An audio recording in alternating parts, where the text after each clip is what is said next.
tema de hoje é a cura do cego de nascença, né? Como sempre, as parábolas de Jesus são ricas, maravilhosas, cheias de entrelinhas, e essa é uma parábola que eu gosto bastante pelas particularidades que envolvem a parábola. Uma coisa que se destaca nessa parábola é que Jesus curou muitos cegos, né? Curou muitas pessoas, curou muitos cegos. Mas essa parábola, né, esse cego tem algo de especial, porque ele é cego de nascença, ele nunca viu a luz, né? Então essa é uma particularidade importante na parábola, até porque o nome da parábola é a cura do cego de nascença, né? Diferente, por exemplo, do cego de Jericó, que aliás o Silvino interpretou maravilhosamente bem. Estou saudade agora a gente ensinar de novo o cego de Jericó, foi muito rico. Então vamos lá estudar a nossa parábola, né? Eu vou fazer como da outra vez, né? Ao invés de explicar a parábola ao final, eu vou explicando no transcorrer da parábola. E a Suzy não está hoje aqui para me lembrar, mas tudo que eu mostro aqui eu pesquiso na internet amplamente. Eu não tenho nada disso aqui de cabeça, até gostaria de ter, mas não é o caso, né? Então Jesus, ao passar, viu um homem cego de nascença, e perguntaram-lhe os discípulos, né? Mestre, quem pecou para que este homem nascesse cego, ele ou seus pais, né?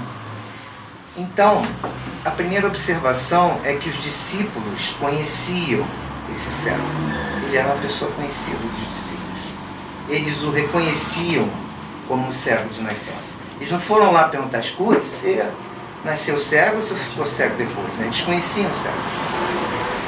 Outra questão é que a pergunta dos discípulos, ela se baseava, essa pergunta, ela se baseia nas Escrituras, né? Porque, segundo as Escrituras, vocês lembram daquela passagem, né? Que você vai pagar até a terceira e quarta geração, mas a gente vai ver isso um pouquinho mais para frente. Tá? Então, diz a parábola em Minto, né? Tratando da questão das Escrituras, né? Sou Deus zeloso que visito a iniquidade dos pais nos filhos, na terceira e na quarta geração daqueles que me aborrecem, né? Para nós espíritas não precisa nem fazer explicação disso aí, né? O que fizemos hoje, vamos muito provavelmente reencarnar numa mesma família, né? E não na segunda geração, mas ele diz na terceira e na quarta, né? Muito acertadamente, né? Talvez sejamos... Existe a possibilidade de sermos os nossos netos, os nossos bisnetos, os nossos tataranetos, né? E isso faz uma confusão na cabeça, né? Pensa aquela questão que vocês já devem ter tido contato, das regressões, né? Das constelações familiares, né?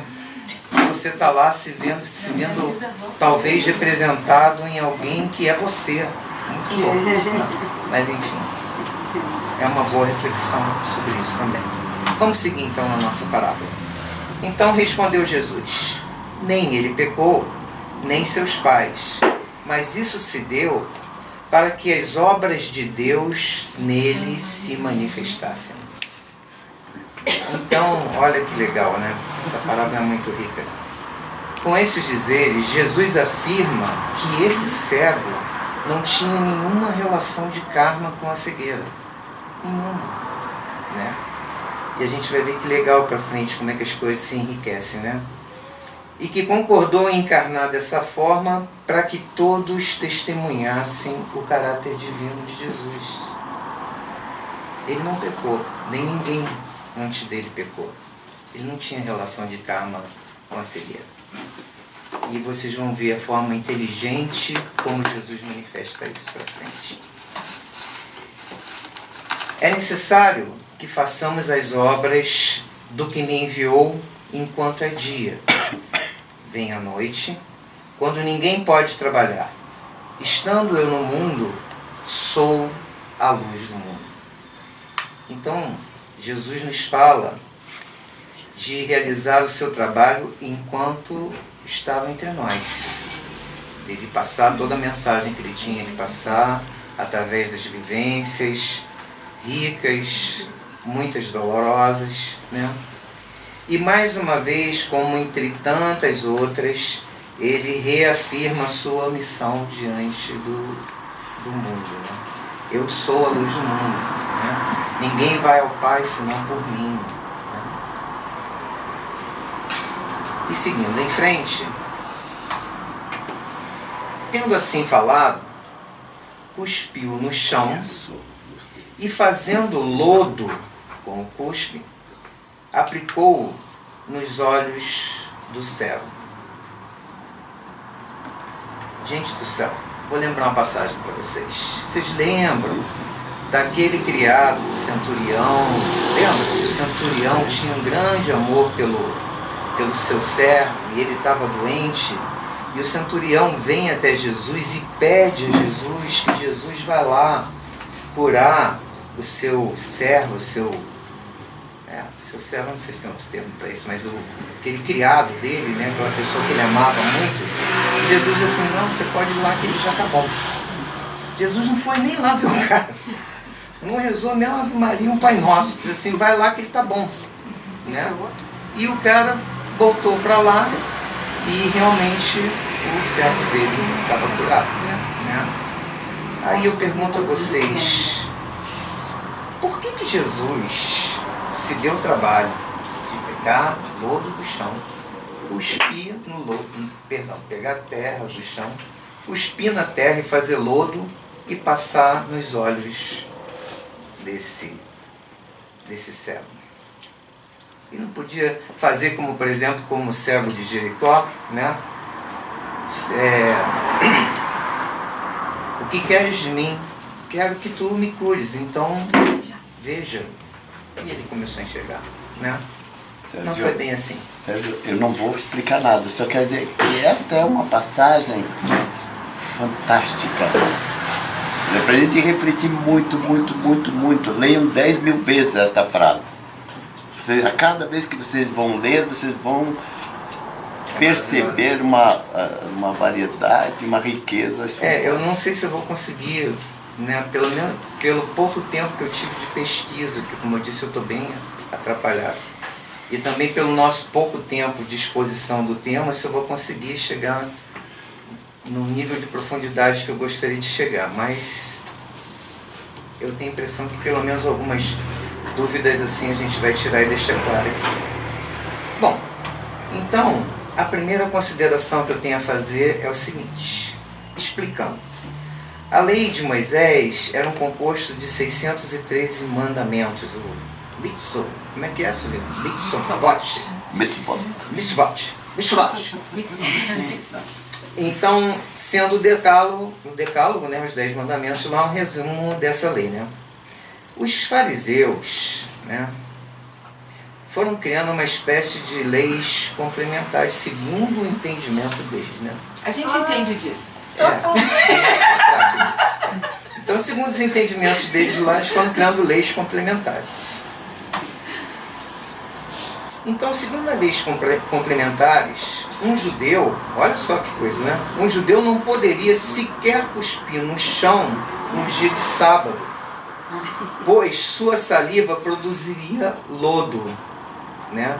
Que era usado na fabricação de vasos de cerâmicas e utensílios.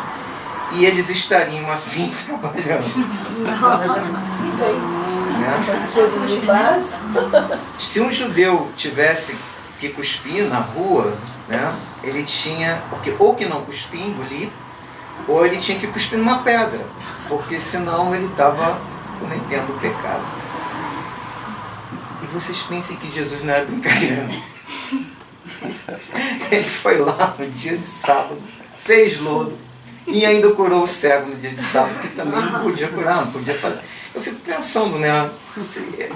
Eu acho que essas leis eram muito válidas para os homens, né? Porque, tipo assim, no dia de sábado, então, todo mundo passava fome, porque Se não podia fazer nada, também as mulheres não cozinhavam. Eu acho que elas faziam na sexta. Na sexta, Elas né? faziam na Guardavam sexta. na geladeira, Não, né?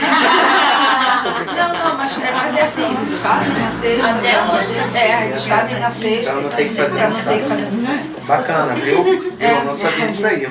Eu tinha essa dúvida de como era essa questão Não, eles da fazem na alimentação. sexta. Fazem na Tinha que sexta. jejuar, eu acho. Eles têm uma relação de coisas que é permitido fazer no sábado. Uhum. Mas, Tá.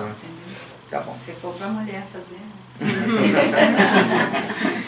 Então Jesus mais uma vez desafia os dogmas religiosos da época, né?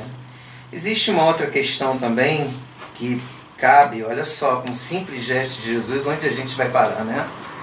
Que também está nas escrituras, lá na Gênesis, que então Deus modelou o homem com a argila do solo, insuflou em suas narinas um hálito de vida e o homem se tornou um ser vivente, né? Tem um pedacinho que está faltando aqui, senão vai ficar muito extenso, né? Mas embora não houvesse água das chuvas, brotava a água das terras.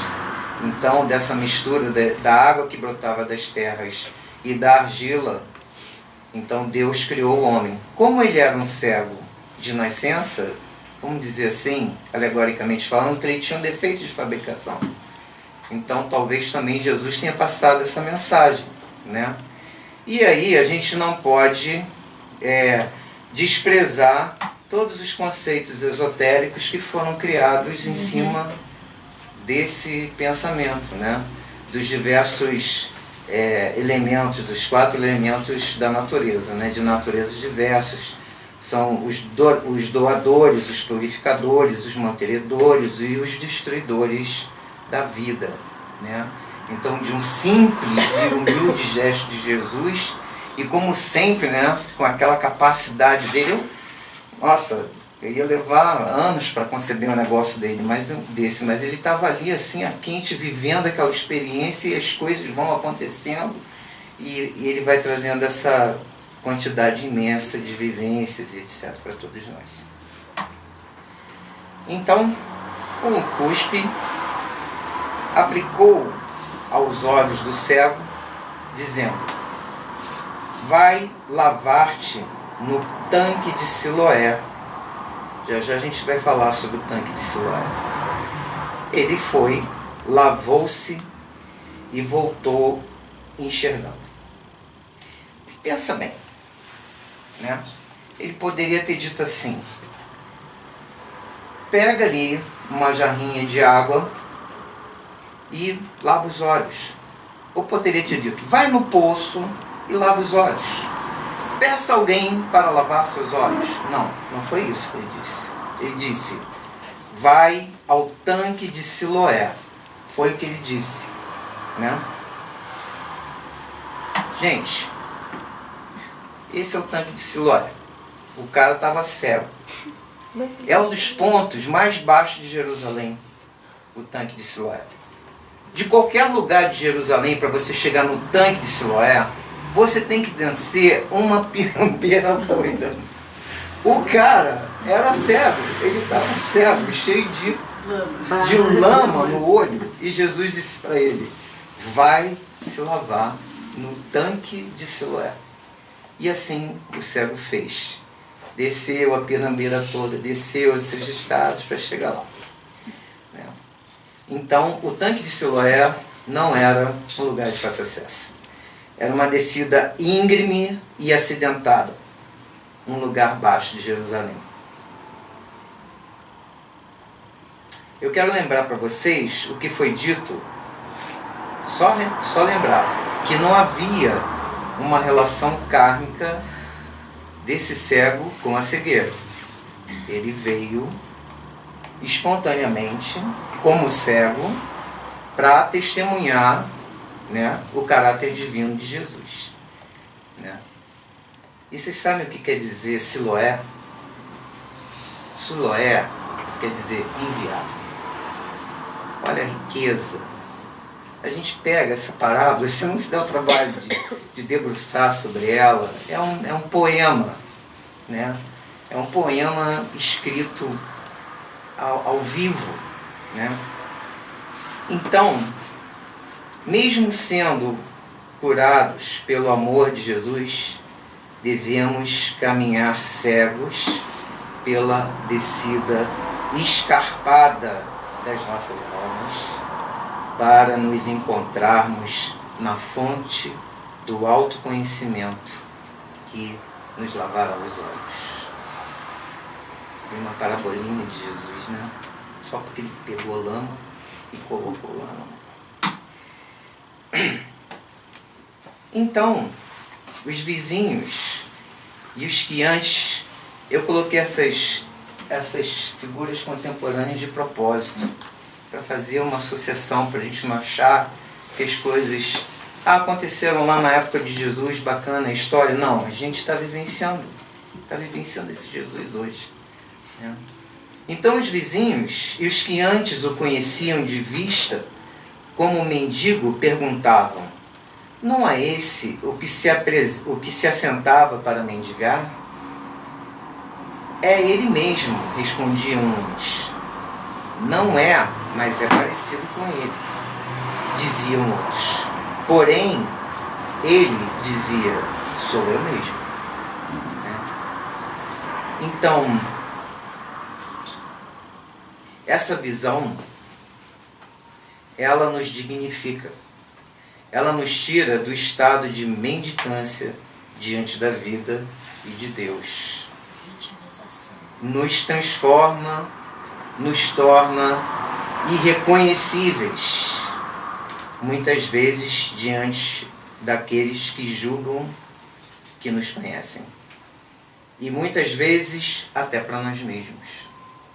Então, quando recebemos a luz e a visão das coisas divinas, nos transformamos e nos tornamos irreconhecíveis. E perguntaram-lhe, pois, como te foram abertos os olhos? Respondeu ele. Aquele homem chamado Jesus fez lodo, ungiu-me os olhos e disse-me: vai a Siloé e lava-te. Então fui, lavei-me e fiquei vendo. Eles lhe perguntaram: onde está ele? E respondeu o cego: não sei. É muito demais. Ele era cego, foi curado por Jesus. Que ele não sabe nem como é. Não sei. Então é mais uma linda mensagem, né? Jesus nos abre os olhos, mesmo sem sabermos onde ele está, quem ele é. E levaram aos fariseus o que fora cego. Ora, era sábado, o dia em que Jesus fez lodo e lhe abriu os olhos. Então os fariseus, por sua vez, perguntaram-lhe como recebeu a vista. Ele respondeu: aplicou lodo aos meus olhos, lavei-me e agora vejo. Simples assim, né? Por isso, alguns dos fariseus diziam: este homem não é de Deus, porque não guarda o sábado. Outros, porém, diziam: como pode um homem pecador fazer tais milagres? Havia desentendimentos, dissensões entre eles. E tornaram a perguntar ao cego: que dizeis tu a respeito dele, visto que te abriu os olhos? É profeta, respondeu ele. Mas os judeus não acreditavam que ele tivesse sido cego e que tivesse recebido a vista, enquanto não chamaram os pais dele e os interrogaram: é este o vosso filho que vós dizeis ter nascido cego? Como, pois, vê agora? E responderam seus pais: sabemos que este é o nosso filho e que nasceu cego, mas como agora vê, não sabemos. Ou quem lhe abriu os olhos, nós não sabemos. Interrogai-o. já tem idade ele mesmo para falar por si. Então vocês vejam que todas as evidências foram levadas aos fariseus. Todas. Né?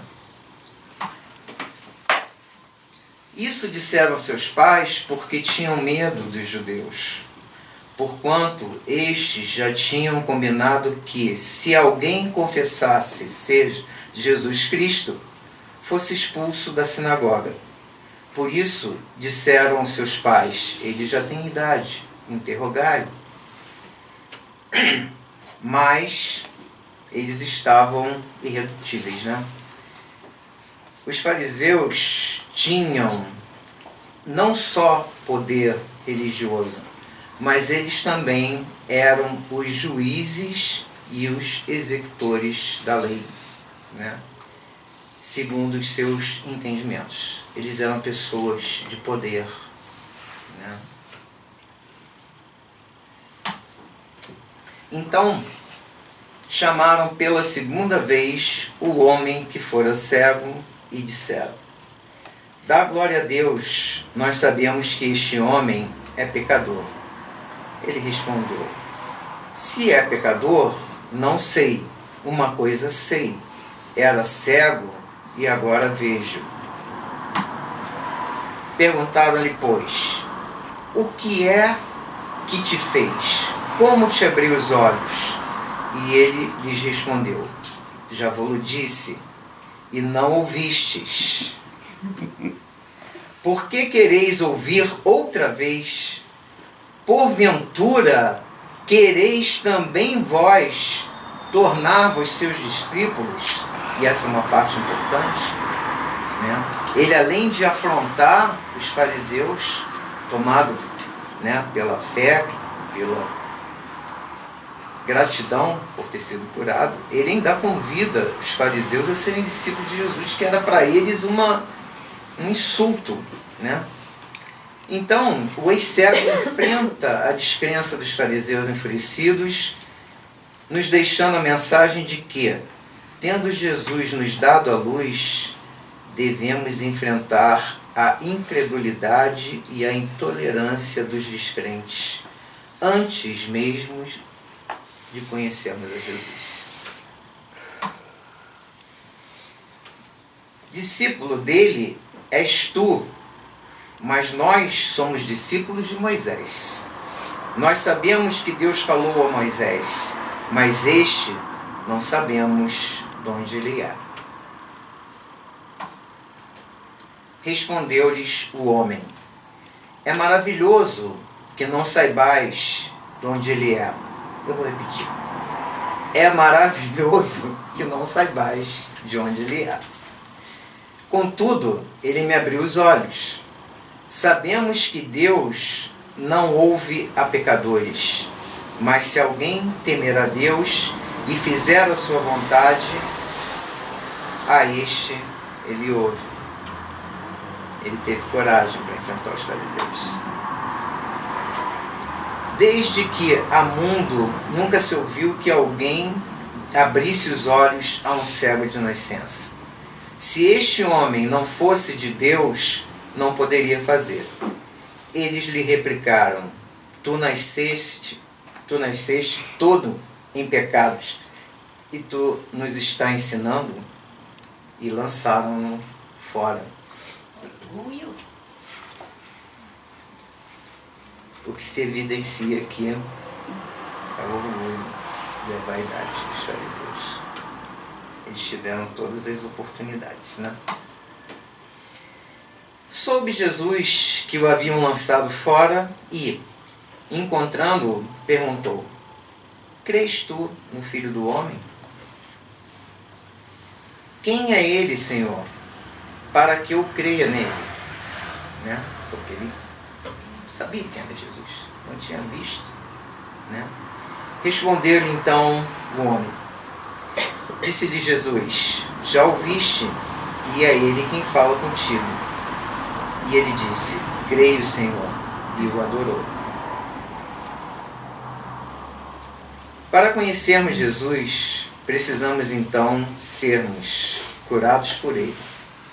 descermos as fontes cristalinas de nossas almas que nos farão enxergar e retornarmos para que então possamos conhecê-lo finalmente. E Jesus prosseguiu: eu vim a este mundo para um juízo, a fim de que os que não veem vejam e os que veem se tornem cegos. Então, devemos nos libertar de toda pretensão arrogante, do que achamos conhecer, do que acreditamos ser verdade através das tradições, para nos tornarmos irreconhecíveis em nossa transformação, não voltando a ver, mas vendo, não voltando a ver, mas vendo tudo o que antes não podíamos ver, porque nascemos cegos, para então termos nosso encontro com Jesus. Às vezes eu me sinto um pastor aqui nesse...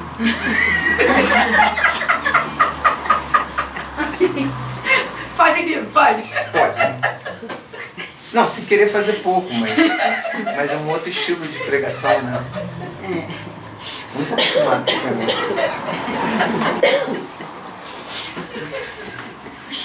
Ouvindo isto, alguns dos fariseus que estavam com ele perguntaram: porventura somos nós também cegos? Respondeu-lhe Jesus: se fosses cegos, não terias pecado algum. Mas agora dizeis: nós vemos, fica subsistindo o vosso pecado. E aí, devemos estar atentos então a toda oportunidade de aprendizado com Jesus. Eles enxergavam, mas estavam cegos de orgulho, vaidade, pois Jesus os convidava a negar tudo o que achavam que sabiam, as tradições, os costumes, propondo uma verdadeira revolução em seus egos, em suas maneiras de pensar.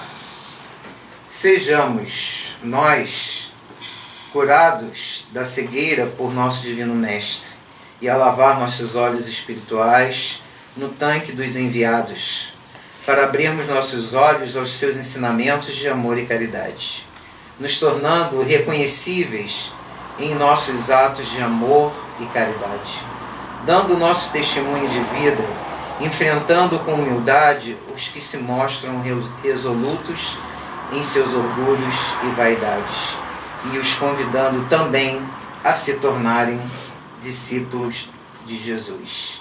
Eu sou a luz do mundo, nos disse Jesus. E eu não queria terminar essa apresentação singela, é claro, não poderia deixar de mencionar Paulo de Tarso, que eu adoro, né? Mas vou fazer uma pequena contextualização. Vocês têm uma menor ideia do que seria um espelho há 2000 anos atrás? Não é nada parecido com o que vocês conhecem por espelho. O espelho era uma peça metálica, grosseiramente polida, com os poucos recursos da época, aonde que você via era uma coisa assim, uma ideia mínima do que seria a sua imagem, sem detalhes nenhum, mais ou menos parecido com uma foto fora de foco e de resolução muito baixa, aquelas coisas que você não consegue enxergar. Isso era um espelho, porque a gente topa com as escrituras e não se dá conta, né, de que aquilo ocorreu num contexto completamente diferente do nosso, né? Então, no momento seguinte, nos traz Paulo de Tarso, né? Porque agora vemos como em espelho, obscuramente. Então, veremos face a face. Agora conheço em parte.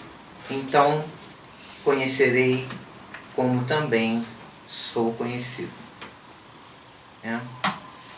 Então, gratidão por sua presença, pelo seu tempo, pela confiança depositada, pelo amor a essa casa, por termos estado juntos aqui mais uma noite aprendendo com Jesus. Muito obrigado.